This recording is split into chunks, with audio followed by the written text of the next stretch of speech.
using the metaphor, looks like we are having a chain. It's a movie and the script is still being written. And yeah, let's play this out. The outcome, it can be defined by us the people, we the people of Uganda. Anita had gained so much fame, especially on the floor of parliament, both among the opposition, but also the NRM. And this is reflected when she was running for vice chairperson in the NRM. She was able to beat Kadaga, who has existed in that party way, way, way longer than her. And of course, her tactics are money, but also it's not just about the money. It's also about her ability in character to blend with these members of parliament. People say you lose your family member, she calls you, how are you? Are you fine? It's okay, I'm sending you this amount of money. You get that? When Chris Obore says we are in things, when she wins that race, she was a kind of person who put people in things. For as long as you did not go against the trajectory she was trying to build up for herself, you were safe.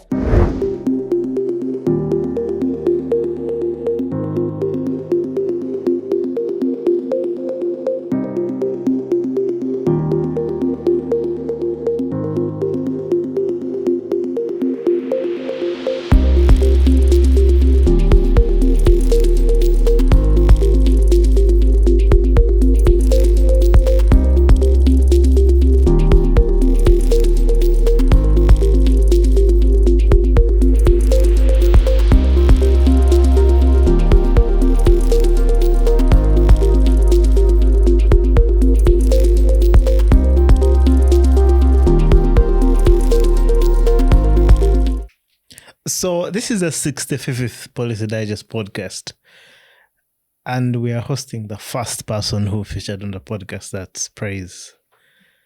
And you could ask yourself, why did she come to the podcast at that time? She came because during that time in the country, there was a fundamental response to how the country was being governed, specifically how Parliament was using taxpayers' money, and that was a match to Parliament. As you could know about what is happening in the country, we have reached the evening of the 11th Parliament, and the Speaker of Parliament is now under investigation. So we wanted to have a conversation about the distance between the first podcast, which at that time was about a match to Parliament, and now the investigations are happening, and with a person who was at the forefront of that very protest march to Parliament. Praise. You're most welcome. Thank you. Thank you so much, Joseph. For me, this feels like a full circle moment. Absolutely. Though I have my reservations about the whole thing. I'm happy, but not overjoyed or in full celebration mode. For reasons I'll explain, I think, later in this conversation. But I'm glad to be here again to hit the last nail in this coffin. I totally understand. Yeah. Circling back and going back. What has changed about you between then and now? I know what has changed about the other story, and we shall get to it. What has changed? I'm told I can no longer refer to you as student. Oh, you can just talk to us. What has changed over time? We can start with that. I am now a lawyer, just graduated from school. You are hoo-hooing. You've not yet even given me my gift. My mobile money number is the one you have saved in your phone as my WhatsApp number. And it is in your names. Still works. It's not in my names. Yeah, so I got done with school. I've now joined systems that contribute to the social justice movement of this country. Yeah, I work with Agora Center for Research as a research assistant officer. I also do mobilization for young people, teaching them and educating them about human rights, about civic participation, of course, using nonviolence resistance. And yeah, I think that's basically it in my social life. Nothing much has changed. I remain a mother to a beautiful daughter who is turning 3 in a few months from now, August. Yeah, I think that's it. Not yet married. Yeah, that's it. Oh, absolutely. Congratulations, Praise. Thank you. It's a good thing. And And there are a number of things that just we talked about in the last. As I prepared for this podcast, I was just perusing a number of things that were highlighted there. I'm just going to start off by highlighting them, and you just give me a comment on them. Okay. If you don't mind. I don't mind. I can't. You said in that you said in that podcast that until the speaker slaps you in the face with a dress of 13 million, and until they slap you in the face with an entertainment allowance of 10 billion, what's entertaining in this country? You must feel like a prophet right now. I mean, what can I say? Call me prophet. Prophet, what name would you prefer to be added to the praised? Aloikin. I think if you Prophet Aloikin? Exactly. So that I sound mysterious. Well, towards the evening of Anita's bid to run for speaker in our next parliament, the 12th parliament, I think one of the contentious issues around her role in corruption was again still around her exorbitant expenditure. And we had the news about her Rolls Royce that we call a Rolls Royce.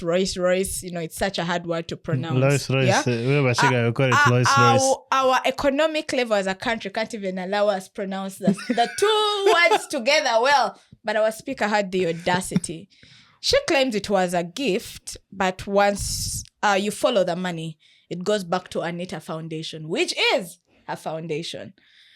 And she had spent over 3.4 billion on that amazing vehicle, which in my opinion doesn't even look that fancy. But everyone who knows cars was trying to explain to me, you know, it's not about the outside, it's about the inside of the car and the name of the car. So there is that. It was not... You can say it, yeah. So logic was not logicking. Yeah, but also there was this very beautiful yellow dress that had pink flowers that she put on for her swearing in. Was it her swearing in? No, it wasn't her swearing in. There was an event around there where she put on that dress, and you know, in the era of swearing in of President Museveni, and they were, I'm told, shazaming the dress. Yes, yeah, it was a swearing in of the president. And people do the math, and this dress was in the millions. This time, not 30. What's 13 million when you can afford a dress of 40-something million? Yeah? And Ugandans were making noise all over it, all about it. So, I don't want to say that it had changed, or if the march to parliament even affected how much she spends on her wardrobe. But what pains me up to this point is that money was being financed by taxpayers' money. That the speaker's budget involved furniture, wardrobe, up to the point of slippers, shoes, were being bought of taxpayers' money. In a country where we have interns, medical interns, saying they need to be deployed so they can practice what they have studied, but they can't do it because of money. And as a government, you say, we also don't have money. Where do we have the liberty to spend that kind of money? That's the comment I want. Yeah, and I don't know, in terms of you who was doing organizing, how you see what happened at that time and what happened now. Yeah. How did you feel when you pushed and there was not enough response? How did you feel? Because I think the evidence was glaring. Yeah. Because you raised this evidence at that time. Yeah, there is nothing new. That's what I tell people. There's nothing new. There is nothing new. And I just want to correct something. People reacted, but the people that reacted were not the people that have the power to say, go, get that Rolls Royce out of her house, inspect that Chigo house, do this, step down from this position. All those people were mute. The IGG mute. No one was saying anything because the president had not yet said. We need to deal with the IGG situation. What happened with the IGG? Because I think at that time, just like the lawyers submitted yes the letter requesting for asset declaration. I was part of them. Yeah. Even now they did so. Yes, exactly. It was everything that has happened was just like a mirror of everything that happened before March to Parliament that led us to even say we are going to march to Parliament. Letters were written, the IGG was, the president was told. Literally, we're telling everyone, look here. Here is a woman at the helm of Parliament abusing her power.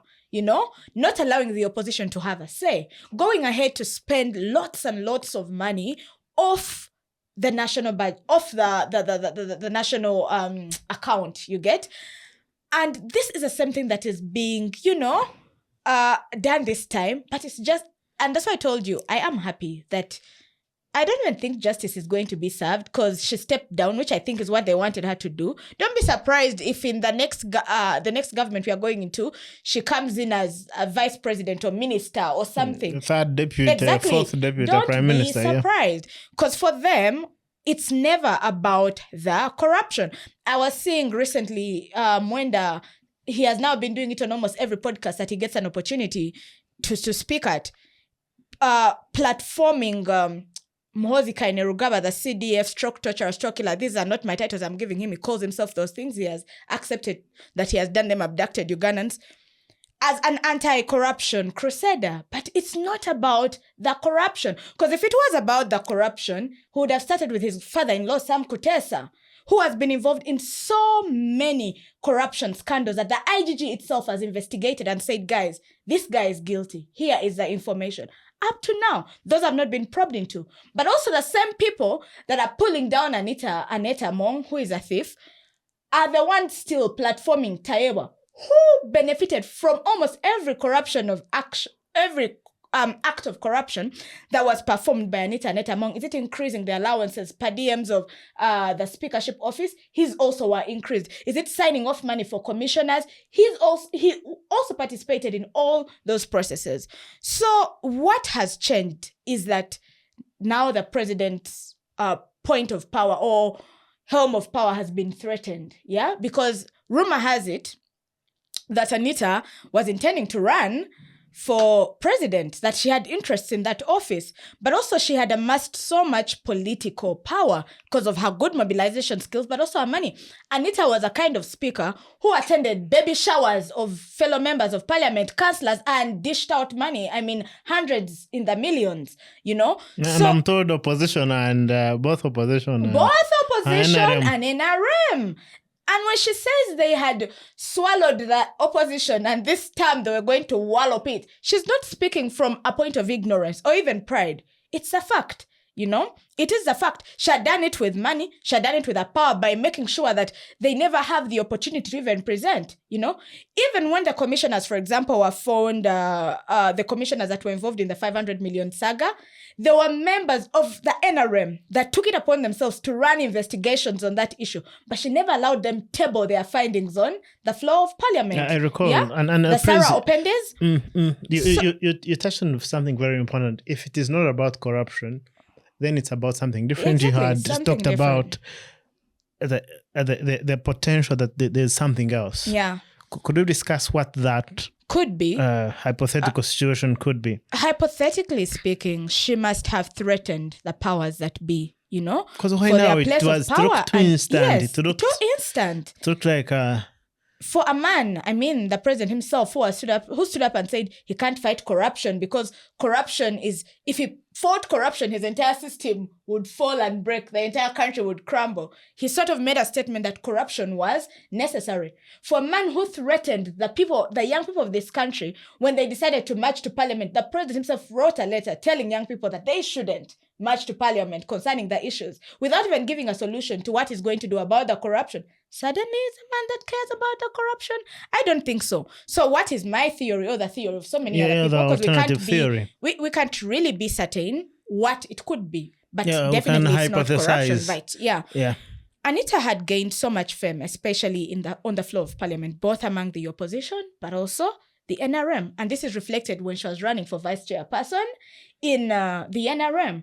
She was able to beat Kadaga, who has existed in that party way, way, way longer than her. And of course, her tactics are money, but also it's not just about the money. It's also about her ability in character to blend with these members of parliament. People say you lose your family member. She calls you. How are you? Are you fine? It's okay. I'm sending you this amount of money. You get that?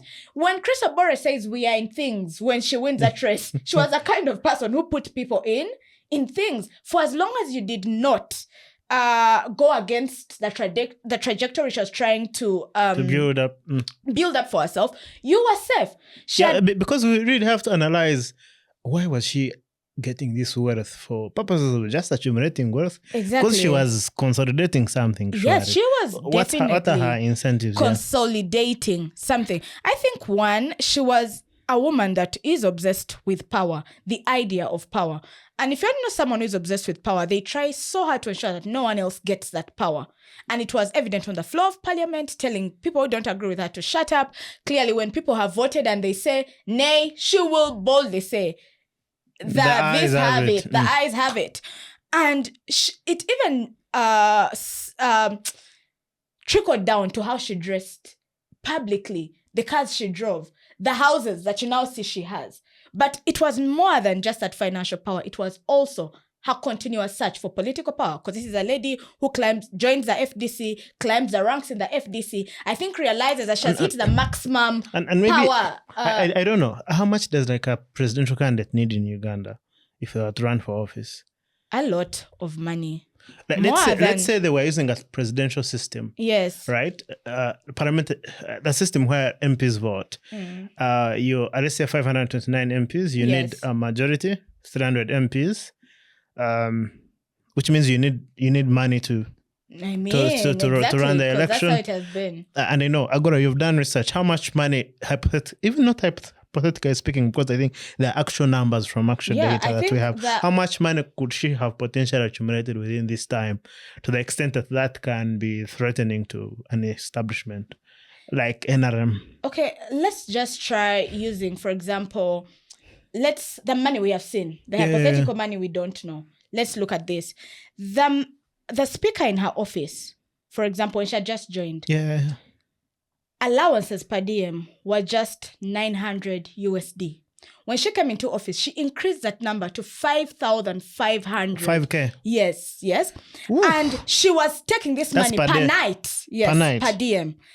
When she travels, that's the money that is put on her account at the end of the day. You understand? She also started the CSR. That's corporate social responsibility. You're wondering, why is Parliament? Is it now a corporate entity or a corporate body? For a body that is supposed to... Parliament has been closer to the people. That was an argument. It was a very ridiculous argument. Like, how close about to be to the people beyond the point that you voted by those very people? Just do the damn job. Yeah. And you find that within that, a lot of money was moving hands. You get?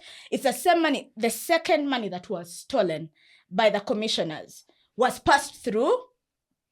No, that wasn't it. When it comes to that corporate social responsibility, she channeled money through, like, we are funding this person, we are helped to do this kind of work. For her Mama Bukedia radio station, for example, she gave them a tender to air announcements for the parliament. And that was about how much? 3.1 billion there, about 3 billion, something. Small contracts. Exactly. And no processes were followed. If you even find down the people that signed on that contract, they were still members of parliament that work within her office. You get? Those are people that signed on that money. So all those monies you're seeing are going back to her what? Her pockets. Yes? On top of that, she now increases all her allowances. The things that were allowances before in Olanya's office completely changed. They were looking like pockets change. They were looking... Exactly. So small. If you read down the budget, in her office, she even had a budget for announcement and communication for parliament. Remember, there's already a docket in parliament that handles that. Yeah. And it was taking the recent budget that I saw, around 200 billion. Not 200, it was like 20-something billion. That's a lot of money. Exactly. Yeah. That is a lot of money. And it's not doing anything at the end of the day.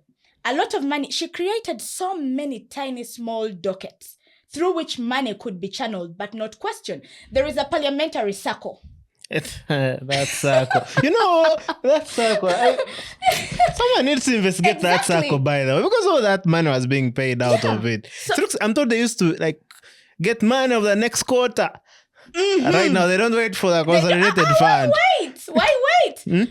What will people say? They say this is a circle. It's lending out money. So before, they used to dish the money out on MP's accounts. No, this time it's not like that. Individual accounts, accounts. These are people having us fencing their I don't even know why someone with such amounts of money would still want us to fence their private homes. Not even the national speaker's home, because we could say she's going to leave the office and leave the house. We are buying new generators to the tune of 900 million Ugandan shillings. Billion, that's by 100 million, yeah. Yeah, but even beyond... And for me... So she could run the rest, if you ask me. I'm thinking, if there's just like a rogue... Before we go there, do you know that she was financing a lot of the races in this current election? The NRM races. Out of her own pocket. Yes, you've seen some letters. When Museveni gave the MPs 100 million after Chankwazi to dust themselves off, on top of that 100 million, Anita gave her own money on that. It was around, I think, 50 million to each MP from her pocket. So she could run the presidential election. If you're a president as well, you hear that. Yes. That I gave 100. And she added 50 from her own pocket. And I mean, like NTV tried to dramatize it, sentence Achikazi. And we say from her own money, we mean the money she has stolen from us. Yeah? Is there a chance? Because they said the car was a gift. Is there a chance there's a rogue prayer? Because if there's like a rogue prayer in the mix, someone who, let's say, hypothetically, there's a hypothetical creature we are creating here.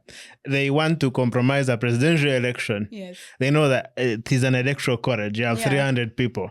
They are budgeting. How much do you need? I feel like she was creating that financial war chest.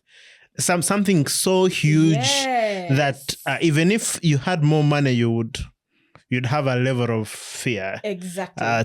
Towards the... Yeah, so with conversations that are looming over our heads that very soon MPs will be electing our president, many people agree with me that if Anita was subjected to a college vote, she would win it. Is a chance she can put it in the pocket, yeah. Yeah, there is a good chance. And I think it's why really the president and the president's son are really after her. The fact that there is a probability that she could actually overpower them, or even, she has always said... I think that week, after 40 years in power... No, it's because I think we see it as so hard and not easy because we have the illusion that we have been fed that this government can't be shifted. But Museveni, being the intelligent man that he is, we usually use the conversation of 27 guns and say, but there were more than 20. He knows that if, the Bible says it too, that if men put their minds together and agree on something, not even God can stop them. So he knows that ambition coupled with the skills that Anita had of raising money, but also her person-to-person skills, she's a threat. Such a huge, huge threat to him. That's some serious internal purging. More or less like June level Game of Thrones kind of stuff. It's happening before our eyes, and we are buying into the narrative that it's a fight against corruption. Yeah, when you scroll through X, you now see the bots, the MK bots, the PLU bots, and now they're pushing it. Now this is a leader for us. MK is the best person to take after his father. You get that kind of conversation. Because MK himself also had been... So I feel it's a one stone, two birds kind of scenario. All right. Get out Anita, but also present the CDF as the next potential president. As a hero who saved us from Anita. Thank you. Because if you look at it clearly, the father has taken a backseat. He's not commenting so much. He's meeting delegates every other day. If you scroll through, he's meeting delegates. He's going about his business. Like nothing is happening. The last thing we had was he had a meeting, a private meeting with Anita. We don't even know the details of the meeting. But this is how it goes. I am exhausted with corruption. Kabanda adds a tweet under that. We are going to end corruption in this country.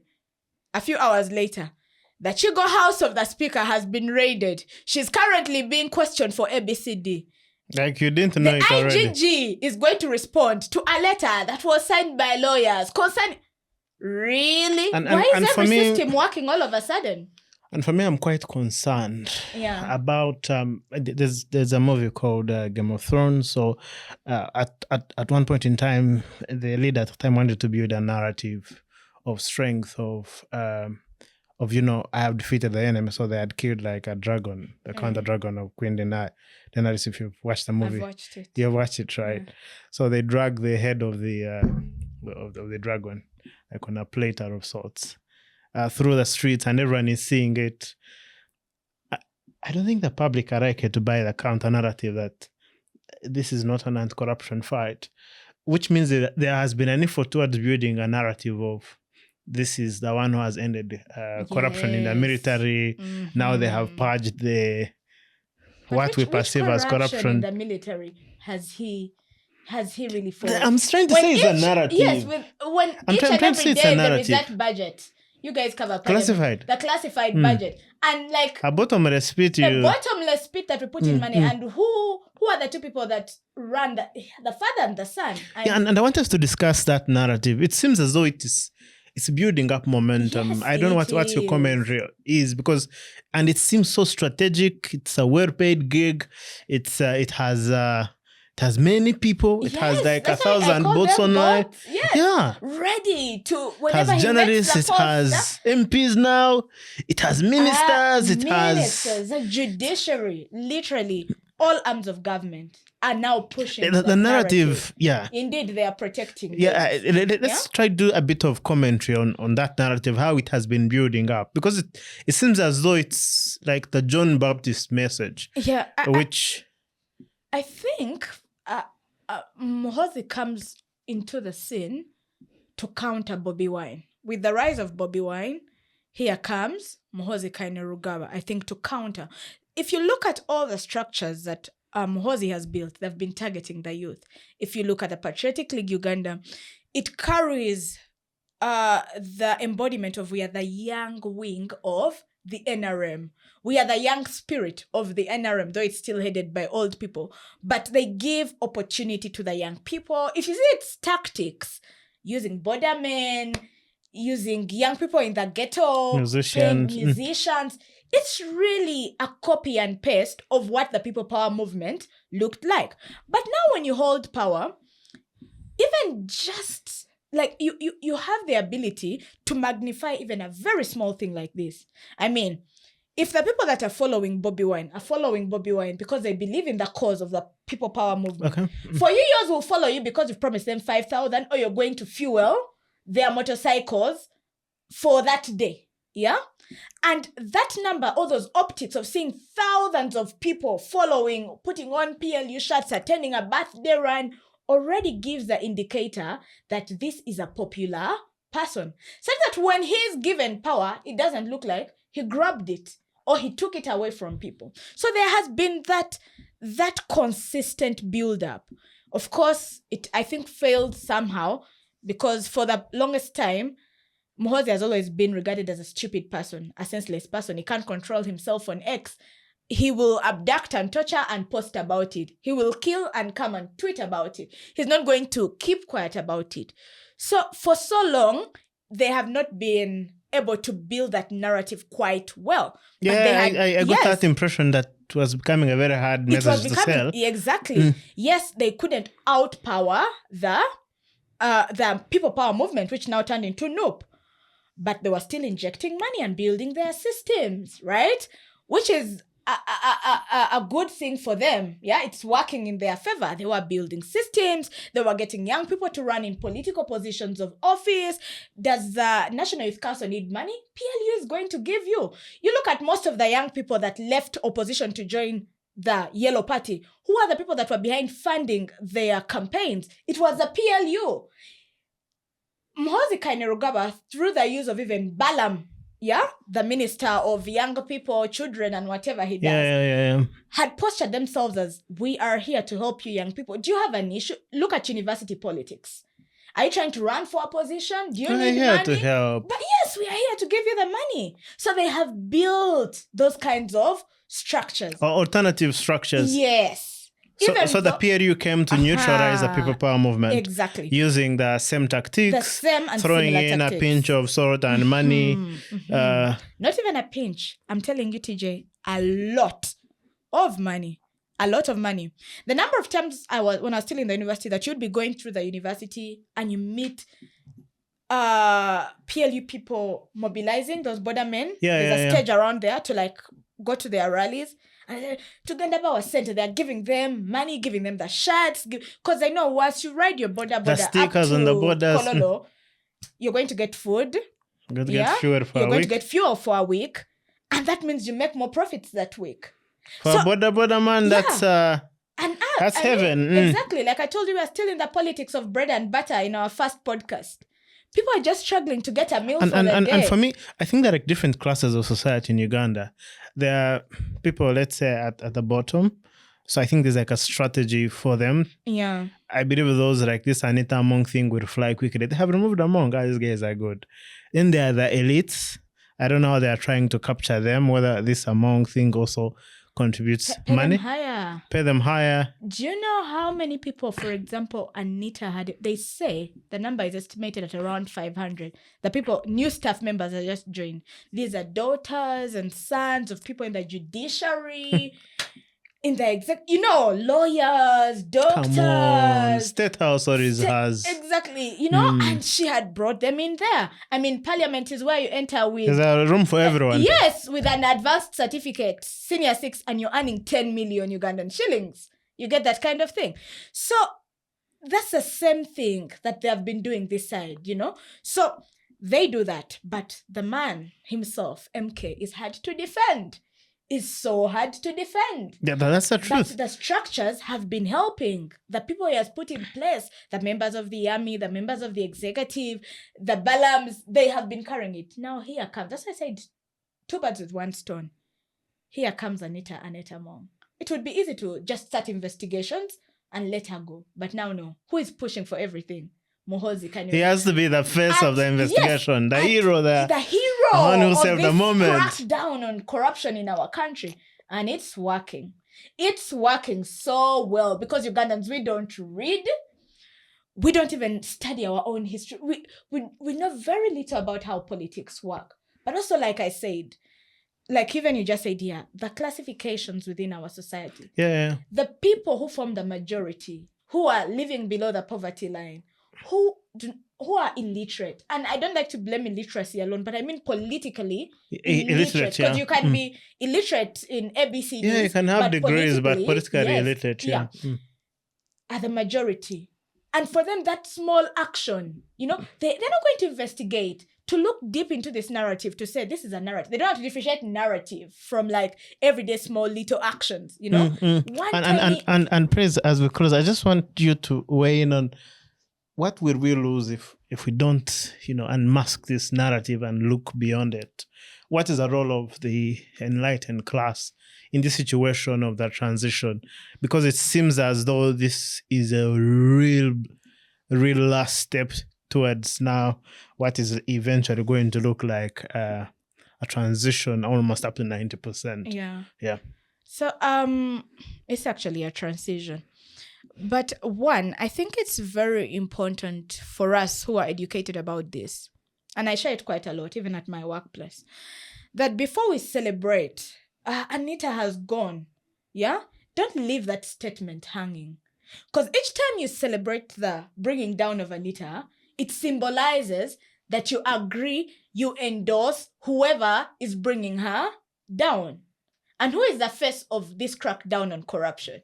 It is MK Kainerugaba. So it is important that each time you speak about the downfall of Anita, remind people that this is not a crackdown on corruption. Yeah? This is just a change of guard. And we, the Ugandans, are the ignorant mass of people they want to play around with. They want to play on our cycle. As you're celebrating one win here, it's giving colonialism. They gave you a Bible in one hand. You're here trying to learn the 10 commandments and obey them. And the next minute, they're taking your land. Yeah. And we cannot just be excited at the one thing. We must look at all frames. Yes, we should stop being a gullible population of people. What we need to understand as Ugandans is we don't need another patron. Museveni has carried that patron position for this country for now 40 years, telling us how he's the thinker of this country. Yeah, and how he carries all the solutions. And I think we need, in that second segment, which will wrap this up, I would like us to just weigh in on at the moment, people seem to say that the situation we're in, we deserve someone who is very hard. There is that narrative to which I think we should be able to weigh in vis-a-vis how it is being portrayed in this situation as we move to the next segment. You are listening to the Policy Digest, a Center for Policy Analysis podcast that explores how African societies are governed and how people and their leaders are shaping the future of their communities. So if someone has not been nice to you, then all of a sudden they start being nice. Like a child, you kind of ask them, okay, what do you want? Exactly. I saw a tweet one day. It was saying, one sign of intelligence is that you really have to read the pattern. You don't have to read one action as an end in itself. You have to analyze a number of data sets. All Ugandans should be hearing that right now. Very true. So I wanted us to look at the pattern because I don't think we can analyze the situation without analyzing other patterns for us to fully understand it. Mm-hmm. Yes. What's your reading of the pattern of this of how the government acts in other situations vis-a-vis how they have acted now, and why is it that in certain other situations they don't? For example, with Taibwa, they acted differently. With this other actor, they acted differently. Now they have acted differently. There is a party who acts differently on certain people like Michael Mawanda. But when it comes to Anita Among, it's different. What do you read of the pattern in the situation? I think it goes back to something that we had shared earlier in the first half of this conversation. And that is, one, you realize that if it threatens their power, if it threatens the power, or it's a dissident voice, definitely first let's start with one. If it threatens the power, because dissidence also is part of things that threaten power. That's why I say, for example, when activists rise up to say, let's protest about ABCD, they cannot give them the credibility. They cannot give Ugandans the thought that, yes, you can sit, mobilize yourselves, and something good can come out of it if it's not rubber stamped with their names all over it. If NUP woke up at their offices and said they were going to march against Anita Among, before this incident, they wouldn't allow them. When we said we're marching to Parliament, you saw how we were treated. But a few days after that month, they were marching to PLU youth, quote unquote youth, were marching to Parliament also around issues of corruption, with one of the most corrupt people leading the procession of the so-called corrupt people. But that was okay because all over it. And now that makes a lot of sense because PLU has for so long tried to present itself as an anti-corruption van or something led by Michael Mawanda. Michael Mawanda, yes. Very interesting. But they were not touched. So the issue is not, for example, protest. You can protest, but on whose side are you protesting? The issue is not corruption, but is your corruption for them or against them? And for the longest time, for example, still back to Anita, the corruption was for them. People that are close to the powers that be say that she actually reduced the expenditure of Museveni on Parliament in terms of bribing them to side with the NRM, bills and whatever, by a great percentage. She used only about 20% of what he initially used to use because she had somehow won the Parliament, bills would pass as, he pleased. She was the easiest speaker to deal with, you understand? So everything was okay. But now the question is, what changed? It was because she threatened that power that, exists. But also for them, their response to different things is, their reaction to different things is premised on where it falls in their strategy. So there is this huge strategy. Yeah?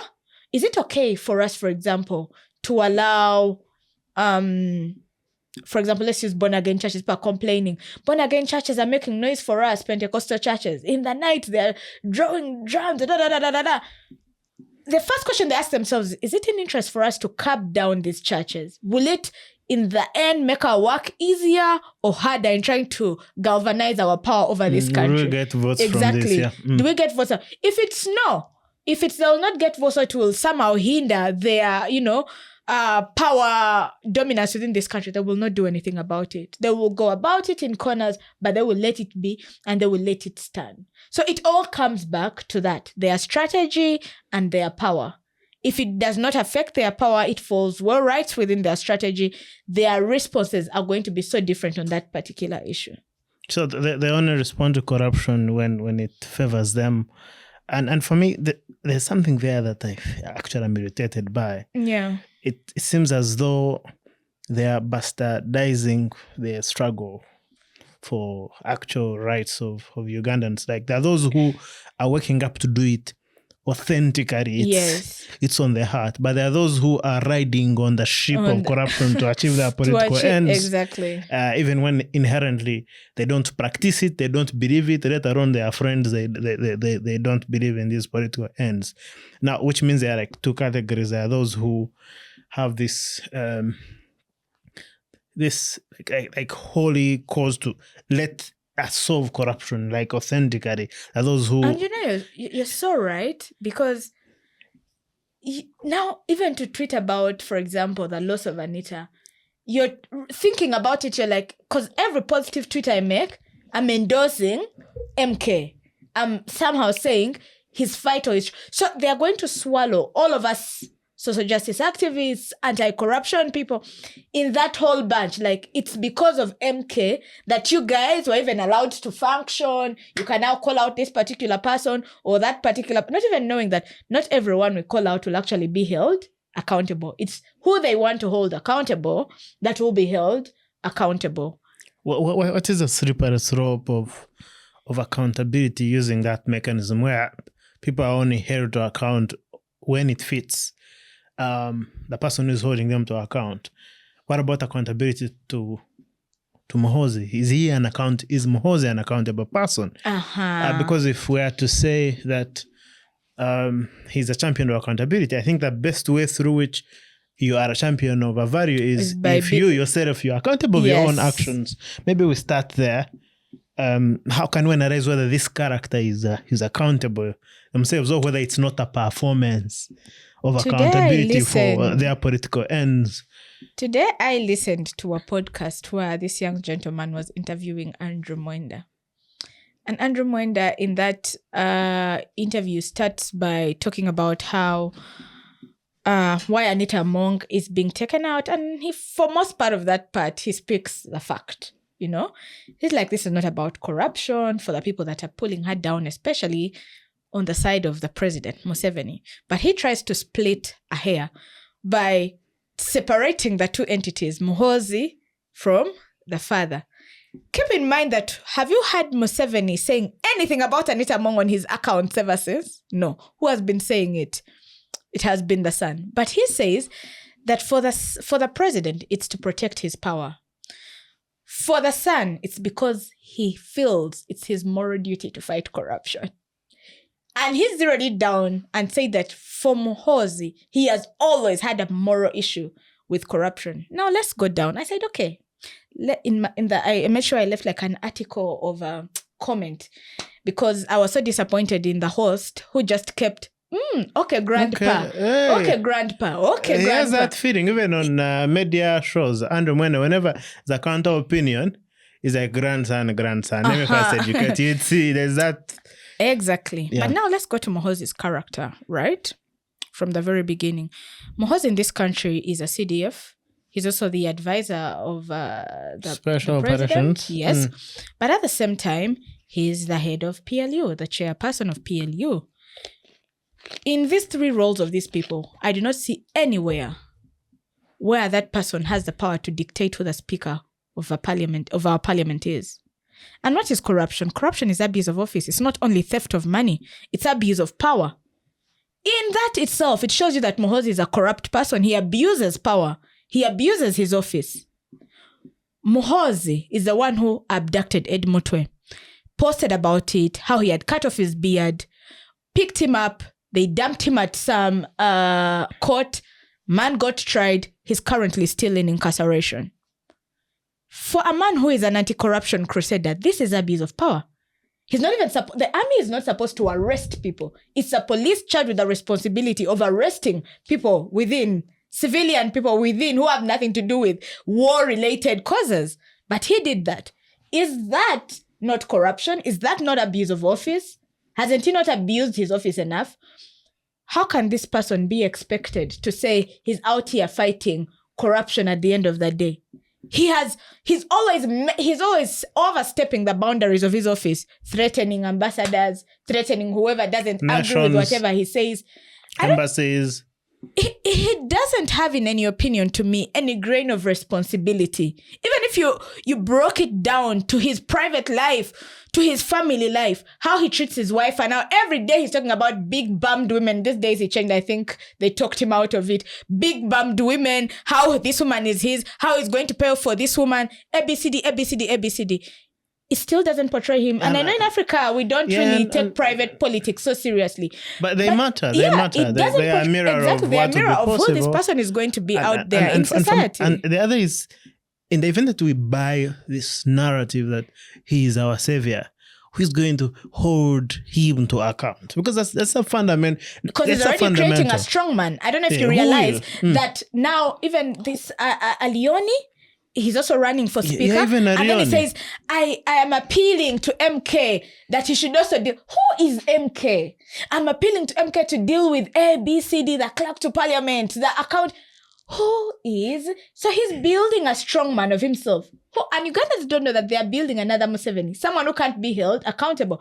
And the difference between Museveni and the son is that Museveni has a dot of shame in him, that he can pretend about things at least. He can pretend like he's listening to you. Yes, he will pretend create some even systems. Like, let the system somehow work. You get?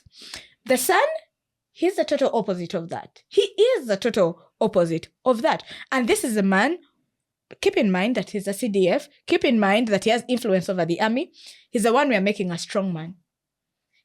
He's the one we are saying should dictate. So we are taking away all systems and replacing them with one man. Muhoozi. The philosopher king of Uganda. Those who want roads now are asking Muhoozi Kainerugaba. Those who want hospitals are asking Muhoozi Kainerugaba. Those who want some RDC who has done something wrong within their district, it's Muhoozi Kainerugaba.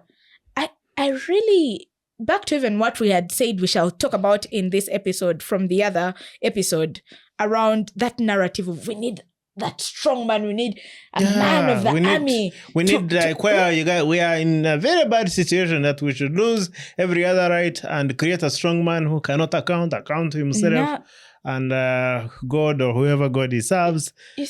Something like that. History. We need to learn a lot from history. You know?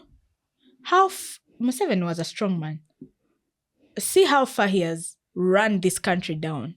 And Uganda is not the only example. So many African countries fall into that trap of we need a strong man. We need a strong man. And we can look at, and they keep running down the drain. Civic rights are not respected. Human rights are not respected. The economy, usually people give the example of Rwanda. He's a dictator. He's good at the economy. Singapore. Yeah, exactly. The economy is going up. But those are people sometimes who have never even set foot in Rwanda. They know that the moment you step out of Kigali, you are slapped in the face with poverty in its full definition. You get. And they do know that on the counterpart, we have had countries that have actually shifted from that narrative. We have Botswana, we have Ghana, we have South Africa. And these are countries that have managed to also succeed. So that narrative, like I said, it's a narrative that has even Kenya with this challenge is having progress. Kenya, thank you. Yeah. They created little by little by taking away systems and putting men in place of systems, such that you realize that, okay, if I need something, it's Muhoozi to ask.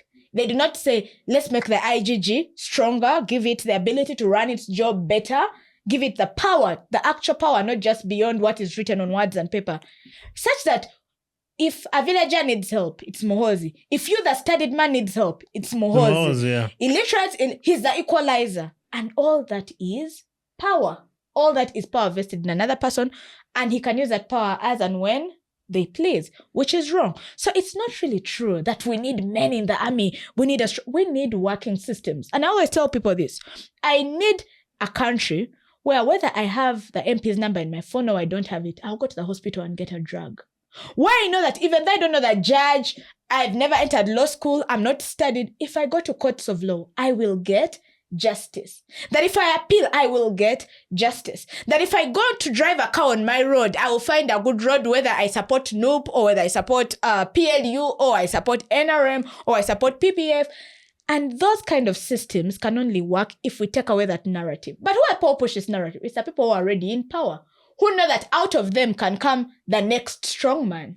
So for them, it's a way of, yes, it's a way of consolidating power. Yeah, the elite bargain, they want to benefit from the next structure. So exactly. So part of why I think, you remember like how they switched from Anita Among to endorsing both. By the way, we are not even going to that side of the conversation. What is the difference between Anita and Oboth? Yeah, what's the difference? For Ugandans because they were praising, the elites move quickly. I'm telling you, yeah. In one evening, they are saying, Anita Among, you are our generational leader. In the evening like this, Oboth is the best thing that has ever happened. Do you know what Oboth has been behind some controversial bills in that parliament? Like the age limit. You guys even know that before? Is it the one who pushed for it? Yes. Before they said, even the UPDF amendment bill. The UPDF amendment where people were protesting on the streets and Oboth. And you think now that the army, he has even represented, I think, the army on the floor of parliament, something like that. Yeah, all security bills from 2021. And you think the CDF will put him there and he will not front the desire. And by this country, we need to be sharp. Where a looming conversation exists that they want MPs to start voting the president. And who is the most viable next president for this country after the father? Muhoozi.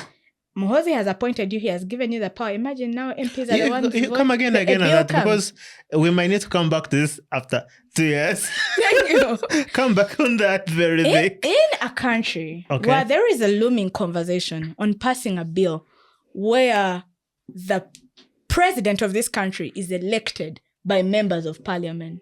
Yeah? What are the chances that Oboth as the speaker of this parliament will not pass that bill or will pass that bill?